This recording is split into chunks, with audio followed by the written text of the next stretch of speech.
Why'd you call me out here? I want to share with you. Thanks for the enthusiasm. It's cold and wet. Yeah, and this humidity really brings out the smells in this house. I want to share with you how I see this project unfolding in my mind. That way we're on the same page. So far, all you've been unfolding is your wallet. Right now I'm working on verifying that some of the electronic components that I've added will actually work with the motorcycle. After that's done, I can start installing things permanently. Last time we nailed down that the turn signals will do what they're supposed to do. Today, I want to focus on the tachometer. It's a dirt bike, it doesn't need a tachometer, but I still want to make it work because if it does what it's supposed to do, it will add considerable cool factor to the project, and I also will never feel like the project is done if every time I ride the motorcycle, there's a gauge staring me in the face that doesn't work. You can understand that, right? Too early in the day for me. I want to get this done quickly. I want to do this video like last time. I'll get done what I can get done today, then I'll edit tonight and tomorrow and get it uploaded by tomorrow night. Somebody said I wasn't capable of doing that. They don't know how many other things you neglected to get it done. Let's get this gauge cluster off and see what we can do. So this is a set of gauges from a Kawasaki KLX 250. And the three wires that go to the tachometer are brown, which is DC positive voltage, black and yellow, which is DC negative voltage, and black, which is a signal wire. I'm not really concerned about the positive and negative voltage wires because I can figure something out for these, but this wire is very important. If I don't have a viable signal, I'll never get this needle to move. So that's what I want to concentrate on right now.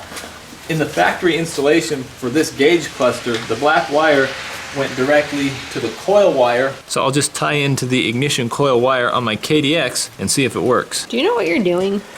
I just accidentally hooked up the wire to the brown terminal after telling you guys what the wires are for. Next, we need to fill in the blanks with these two wires. For that, I'll use the battery out of the Husqvarna. Your hair looks handsome today. Thanks. It looks lush. I can't even tell you're bald. Okay, I've got almost everything hooked up here. The positive lead of the battery is going to the brown terminal.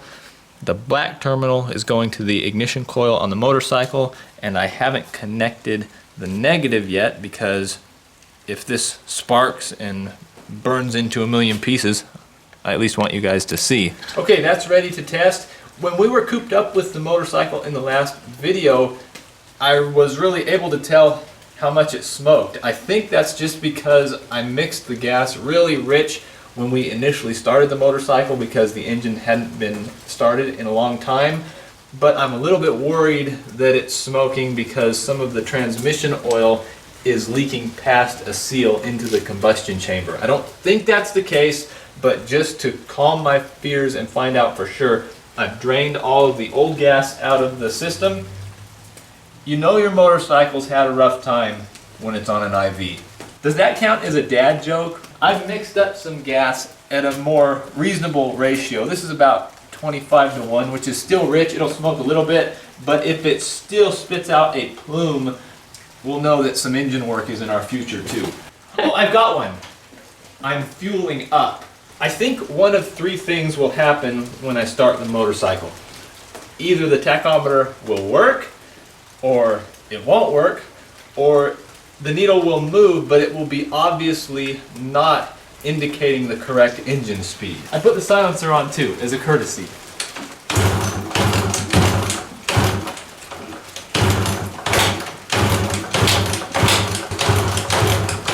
I guess there's a fourth option. Maybe the motorcycle won't start. Oh, don't you make a fool out of me!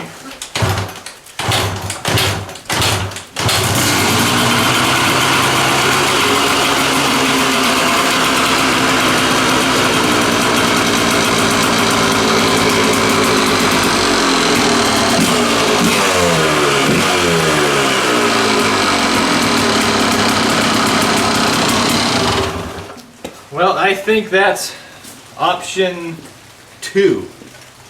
That was not spinning at 9 to 10,000 RPM. My guess is that this is working at double speed, which makes sense because this came out of a 4-stroke engine and now it's going into a two-stroke engine. So this is firing every time the piston comes up. The other one was firing every other time, and that's what this is synced up for. So I really don't know what to do now. But the good news is I know that the needle moves with DC battery power. Just for fun and to have another chance at blowing this up, I'm going to switch the positive and negative leads that go to the battery to the AC leads of the motorcycle. If that works, I'll know that at least the voltage portion of the tachometer doesn't need any attention. Does that make any sense? Do I still have you?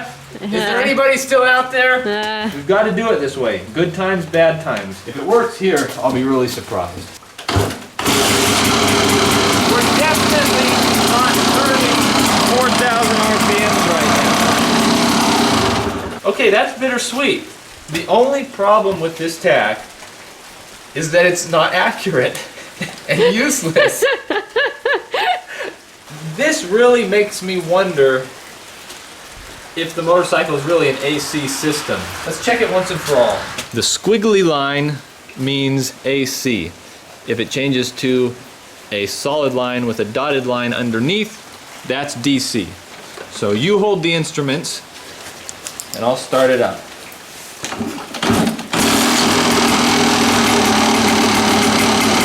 Okay. AC. Low voltage though. Maybe the reason 4.5 volts was indicated on here was because there was no load being pulled through the system and the voltage regulator might not have been letting any electricity through. I don't know. I hooked up the voltmeter to the tail light leads again, but now the tail light is connected too.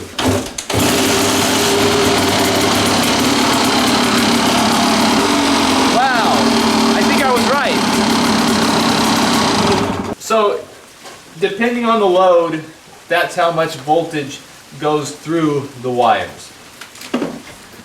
What if the only reason the tachometer worked when we disconnected the battery and hooked it into the onboard electrical system was because hardly any voltage was going through it? Now I've got it set up with the tachometer and the taillight connected to power, but the bulb is out. I'll start it up, see what the tach says, and see if inserting the bulb into the socket and drawing the load makes any difference, because if I'm driving down the road, assuming I get this to work, I don't want it to change the indicated RPM when I turn the lights on.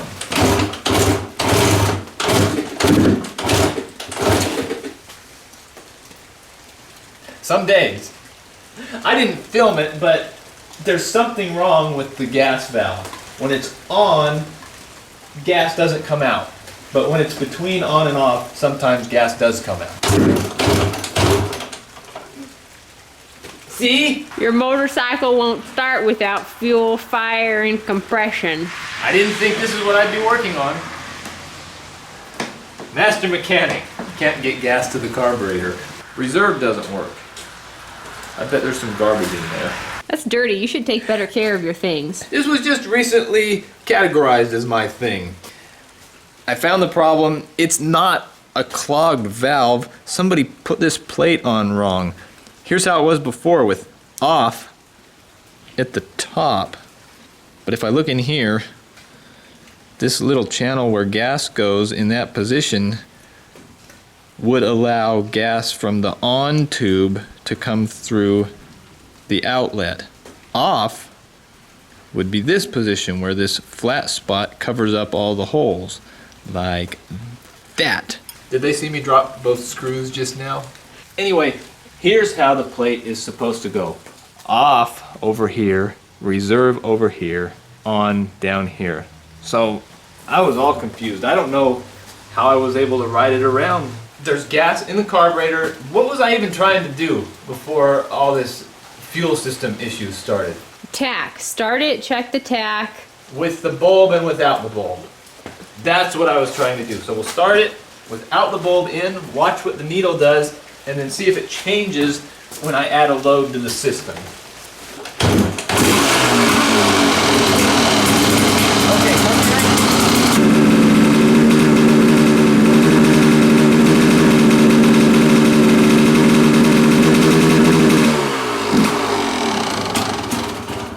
I'm sorry. I've got a number of problems here. And the motorcycle has issues too. The tachometer changes what it indicates depending on how much load is on the electrical system, and that will not stand. The engine also runs really rich. I don't know if it's a bad carburetor adjustment or if there is a leak from transmission to combustion chamber. I theorize that maybe there is or was a problem with that little valve I fussed with, and the previous owner enriched the carburetor settings as much as they could instead of understanding that it was a problem with gas flow from the fuel tank. I don't know where I'm going from here, but it'll work. I'm throwing it out there. It will work. Thanks for watching.